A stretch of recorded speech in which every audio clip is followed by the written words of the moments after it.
Makanya pertanyaannya misalnya bagaimana hukumnya penyembelihan lewat mesin? Ya ribet kan. Bagaimana nyembelih dari apa ini? Belakang. Saya baca di kitab-kitab nyembelih dari belakang itu ya hukumnya tetap boleh asal apa itu hulkum dan mari itu terpotong. Tapi pertanyaannya, jangan-jangan ayamnya sudah kaget dulu karena uratnya ini. Makanya perlu ditanya ahli medis, setelah uratnya tercabut ini jangan-jangan sudah berstatus mati. Kan potensi ketika dipotong dari sini, potensi sudah berstatus mati. Makanya, nah kalau misalnya menyembelih dengan dibacok, itu langsung mati gimana? Itu tetap ada dokhtoh, dalam bahasa fikih dokhtoh. Dia terkaget, begitu, ada dokhtoh karena nggak bisa bernafas terus mati. Berarti kelangsungannya bangkai. Jadi orang yang pengkaji fikih itu ya seperti itu, memang itu yang ditekuni. Tapi kita sebagai orang awam ya tadi, nak sing kecelakaan itu wedhus, ayam jago ngeman, tapi nak pitik cilik ikhlas.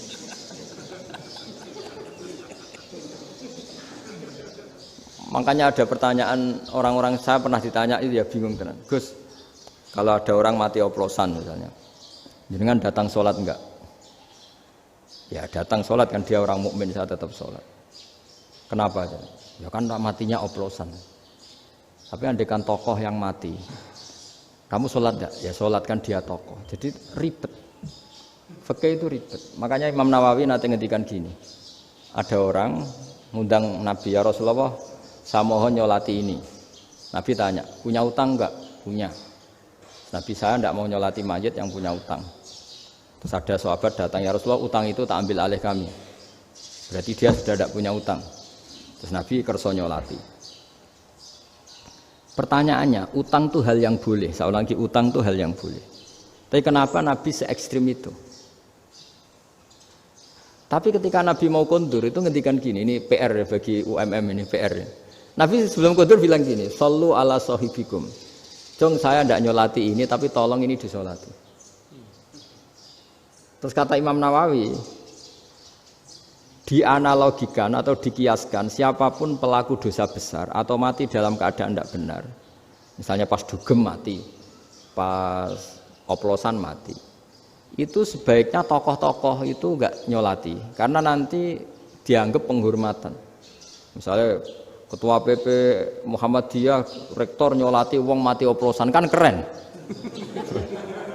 Mati oplosan disolati rektor. Ya sudah, tapi kalau nggak disolati nanti ada tradisi yang keliru, yaitu janazatul muslim tidak ngalami disolati. Padahal siapapun yang muslim janazahnya harus disolati. Makanya setengah-tengah ya rasa rektor lah, satpam pokoknya kudu tetap ada yang sholat gitu. Itu kata Imam Nawawi. Jadi ketika ada orang mati nggak benar, itu sebaiknya tokoh-tokohnya nggak ikut nyolati, tapi awamun nas, orang kebanyakan ikut sholat. Jadi fikih itu agak jelimet karena tadi ketika tokoh ini nyolati, pertanyaannya bedanya apa mbek sing mati ning masjid mbek mati oplosan? Karena sama-sama semua orang nyolati kan tidak ada sanksi sosial itu. Tapi ketika enggak disolatkan sama sekali, wah lebih parah lagi, ini ada janazatul muslim tidak disolati. Sehingga kata Imam Nawawi, ini hebatnya Nabi tengah-tengah. Jadi Nabi kundur, jong saya ada nyolati tapi sallu ala sahibikum. Ya tapi ini kamu harus nyolati. Kata Imam Nawawi, orang yang mati bunuh diri, orang yang mati oplosan, orang mati secara enggak benar itu asal dia muslim tetap wajib disolati karena sholat ini hakul muslim. Kan seorang muslim diantara haknya apa? Ketika mati dikafani, dimandikan, disolati. Tapi ini masalahnya matinya pas murtakibul kabiroh, pas melakukan dosa besar, dan itu sebab kematiannya. Kalau dia oplosan kan sebab matinya ya karena oplosan, ya kan terus ribet mau disolati oleh, apalagi misalnya kita ketua ulama punya terkenal wali, wah keren mati oplosan disolati wali, kan ribet kan. Nanti yang repot malaikatnya itu ya, ini yang nggak kata bahaya. Saya pernah baca kitab itu yang repot malaikatnya. Itu ada yang bilang gini, orang yang punya hutang itu pasti nanti hisabnya berat, diaudit malaikat sampai bisa nyaur hutangnya.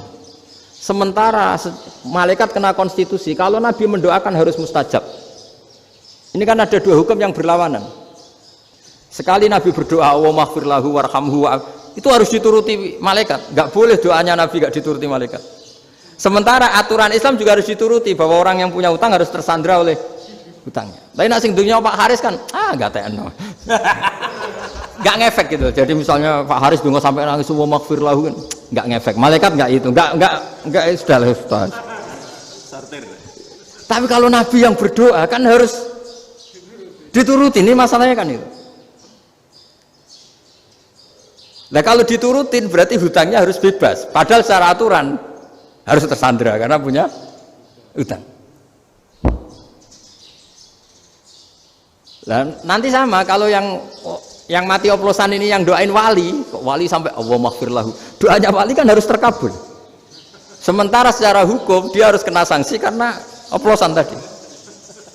Daripada ngerepotno malaikat, sudahlah wali-wali ini tidak usah ikut nyolatin, yang nyolati ya orang-orang nggak jelas ini, sehingga kan malaikat kan santai aja kalau mau nyiksa. Loh tapi kan sudah didoain, nggak ngefek.